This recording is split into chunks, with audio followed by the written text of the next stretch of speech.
Pour cette recette, il faudra commencer par graisser un moule de votre choix avec du beurre fondu.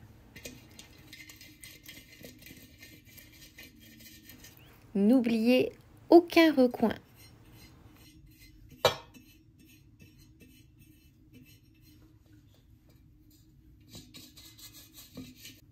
Et puisque c'est une recette sans farine, sans gluten, je vous conseille d'ajouter par-dessus le beurre fondu de la fécule tamisée.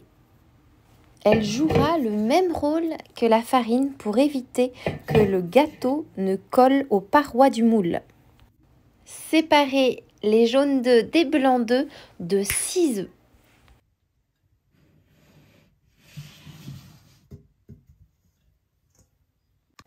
Ajoutez 220 g de sucre. Ça peut paraître beaucoup, mais il faut voir que c'est un gros gâteau que vous allez avoir à la fin. Ajoutez le zeste d'un citron. Vous pouvez également ajouter de la vanille ou par exemple un rhum ambré. Je vous déconseille l'eau de fleur d'oranger car celle-ci empêchera votre gâteau de gonfler et de monter correctement. Et savez-vous quoi? Cette recette a plus de 200 ans. Et elle a l'avantage de proposer le gâteau de Savoie sans gluten, ce qui est assez incroyable, puisqu'en général on utilise de la farine pour faire ce gâteau. Parfois vous verrez que certains font moitié fécule, moitié farine. Et c'est pour ça que je voulais absolument vous partager cette recette. Il est maintenant temps de fouetter les jaunes d'œufs avec le sucre jusqu'à ce que le mélange blanchisse. C'est une de mes recettes favorites. C'est une recette 4 ingrédients qui est plutôt simple à faire et qui est assez rapide. Et en plus, elle se conserve parfaitement bien pendant plusieurs jours. Vous obtiendrez un gâteau extra moelleux qui ressemble presque au niveau de la texture à du coton. C'est juste magique.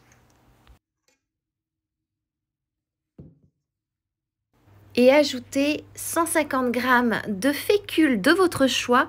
Et très important, pensez à tamiser votre fécule avant de l'ajouter à votre mélange précédent. Bien évidemment, vous pouvez utiliser de la farine et dans ce cas, ce sera la même quantité.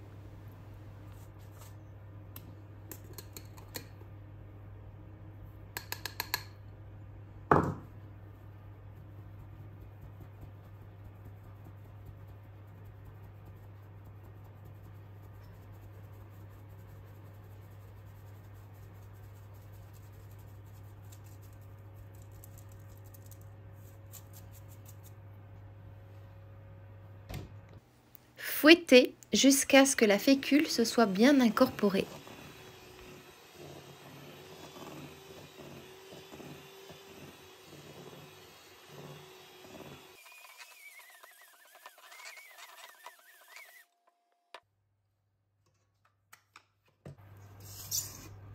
Pour l'instant, cela a une texture un peu ferme. Et c'est pour cela que nous allons ajouter des blancs d'œufs montés en neige. Donc c'est le moment de fouetter vos blancs d'œufs que vous avez mis de côté au début de la recette jusqu'à ce qu'ils soient bien fermes. Je mets l'accent sur le côté ferme parce que c'est très important.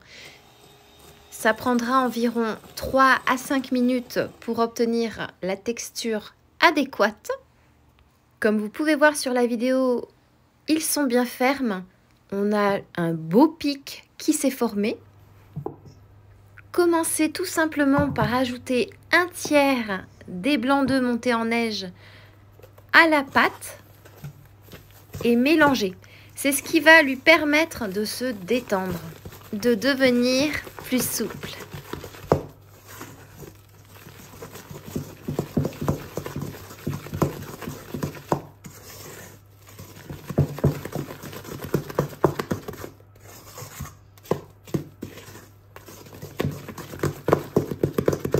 Puis ajoutez en 2 fois les 2/3 des blancs d'œufs montés en neige qu'il reste.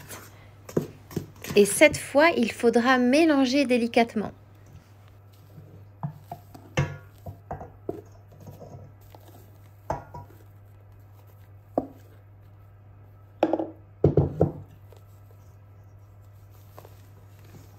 Et pour cela, il faudra simplement partir du centre vers l'extérieur tout en soulevant la masse. Ainsi, vous allez incorporer les blancs d'œufs montés en neige sans les casser. Si cette étape n'est pas faite correctement, votre gâteau sera plat. Alors on prend son temps, on fait ça avec amour. Croyez-moi, vous ne le regretterez pas. C'est vraiment un gâteau de rêve.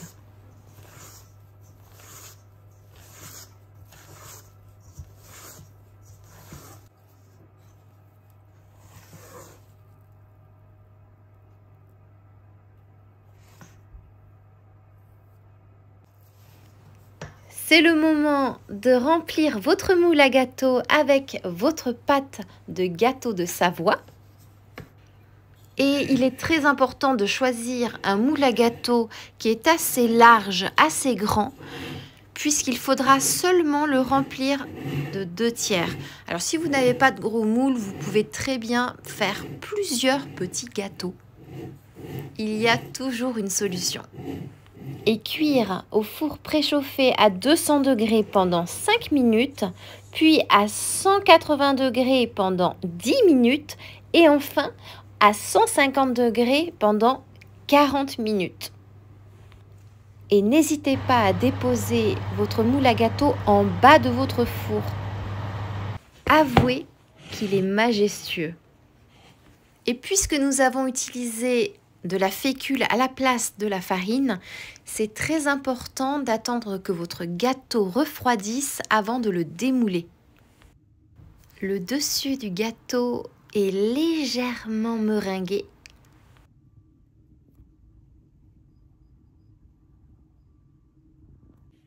Et le dessous, qui se retrouve au-dessus finalement, est parfaitement doré. Complètement facultatif, évidemment la petite touche qui change tout, parsemé de sucre glace. Il est tellement beau qu'on a envie tout de suite de croquer dedans. Alors je dis croquer, mais sincèrement c'est un gâteau qui fond dans la bouche.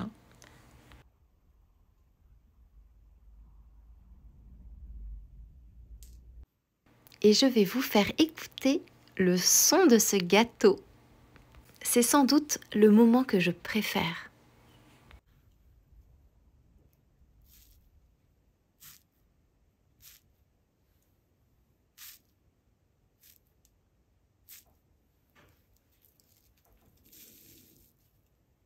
Avez-vous vu cette souplesse?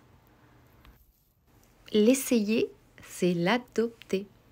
Ce gâteau savoyard, typiquement français, a été inventé il y a un peu plus de 7 siècles. Vous pouvez également l'appeler biscuit de Savoie. Et il faut savoir qu'à l'origine, c'était un gâteau nature. C'est au fil des siècles que nous avons ajouté des saveurs telles que le citron, la cannelle, le rhum, etc. Et maintenant, il ne me reste plus qu'à vous souhaiter une délicieuse dégustation.